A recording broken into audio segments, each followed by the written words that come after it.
Yeah, go ahead and wind up whatever sentence you're in, you guys. And again, totally open. I would be delighted to field questions or just sort of hang back as people are inclined to think out loud or whatever anyone wants to do. Anybody got anything they want to offer by way of starting this?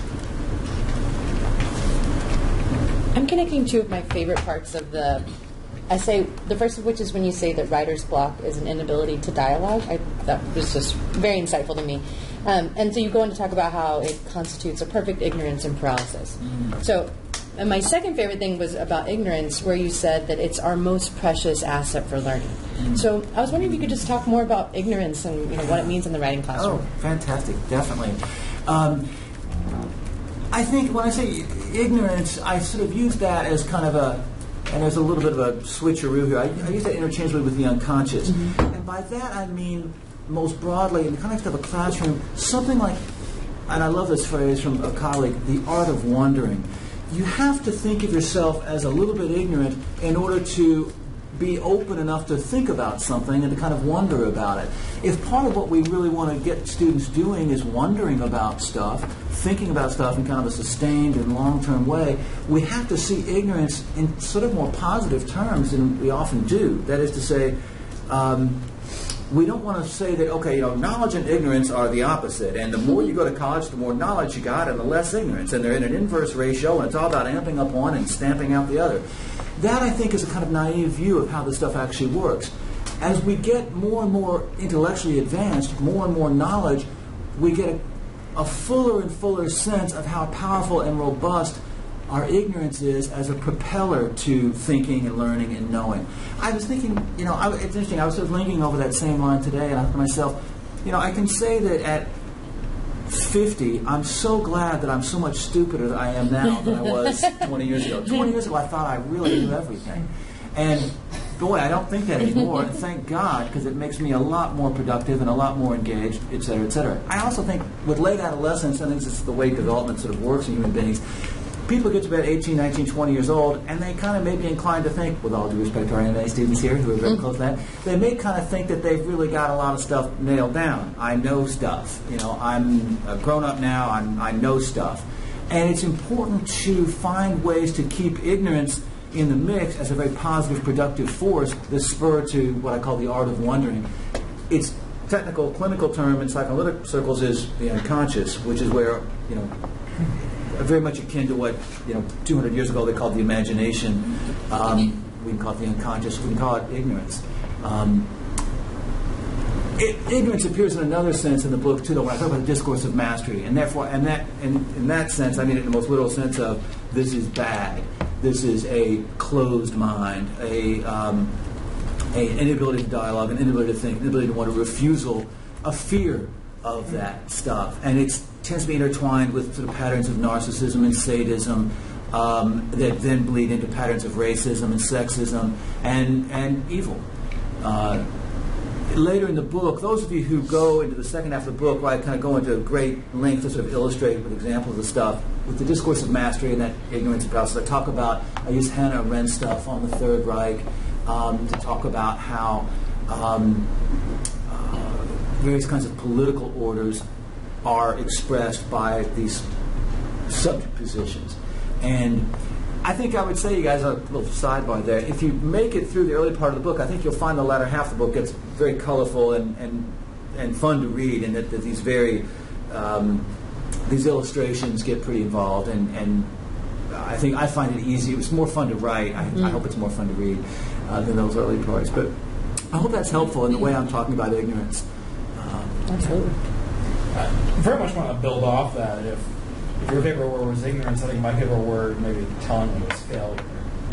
So you keep coming back to that. And if I could just read a part of that, I just really love this paragraph. To be a great teacher in this light is not to achieve somehow perfect communication with your students in which they take full possession of exactly the same contents you can master, obviously. This fantasy, so central to the discourse of mastery, so disturbing from an ideological standpoint, will always, thank God, fail. In contrast, to be a great teacher is to assume the failure and the ignorance and unconscious noted above and transform it into a spur for ongoing. That's all the good stuff that we want as teachers. And So my question was just to ask you to speak a little bit more about this idea of failure, of creative failure, but I'm also thinking about it in terms of the crisis of the humanities that you open your book with, and so much of that in many ways is a response to a perceived, real or imagined failure of the humanities to be productive, successful, accountable, and you mentioned the public as this desire. So here's my real question is, how do we encourage the sense of creative failure in an age of increasing institutionalized assessment? Boy, that just nailed it. I mean, that's exactly the crisis I think we're facing. There is such overwhelming demands for accountability. We're going to go, with some of the postdocs, we're going to go through the SACS accreditation thing where we have to score essays. Well, what in the hell is the scoring of an essay anyway? I would love to know. Having done it now for 30 years, I'm still not sure what that means. Given the pressures of accountability, how do we take this very positive sense of failure? We cannot go to these federal agencies or these state accreditors and say, we failed brilliantly. That's not what they're looking for. And I sure can't say that to them. It's a very rich conflict. It seems to me, you guys, this was exactly why Lacan kind of hatched this theory of the four discourses, to explain psychoanalysis, universities, and governments, because with accountability, that's basically the government breathing down the university's neck. They are very distinct orders, and they don't talk well to each other. They don't play well together. And psychoanalysis is yet a radically different thing as well. What I'm proposing is that if we can use the language of psychoanalysis to demonstrate the rigor and seriousness of what we do and what how valuable our failures are, that our failures are essential to democratic life, that our failures are our way of resisting totalitarianism, to put it in these kinds of terms, that's our best hope. I think psychoanalysis is the best language we have for doing that because it posits this notion of an unconscious. To be human is to have an unconscious, which is to say, to be a swim in stuff that exceeds you, desires, politics, currents of power, energy, if you want to use that kind of language. And that getting really sophisticated about reckoning with that inevitability, to know that I fail as a master always, and getting really sophisticated about what that means is our best hope. And the best answer, we need to develop an answer to the accountability people that makes that case. It's going to be very hard to do. We live in such an age of overwhelming anxiety that people think the answer is to count stuff. That we can nail stuff down in quantitative measures, and then that we'll know what we're doing, and it'll all be less scary. I'm trying to claim that the stuff we offer is not available to numerical accounting. That it has to do with very creative ignorance. The kind of stuff, the age-old stuff of Socrates. It says, I am the most ignorant man in Athens. That's my whole motto, my mantra, my whole point. That's what enables me to do what I do. By that.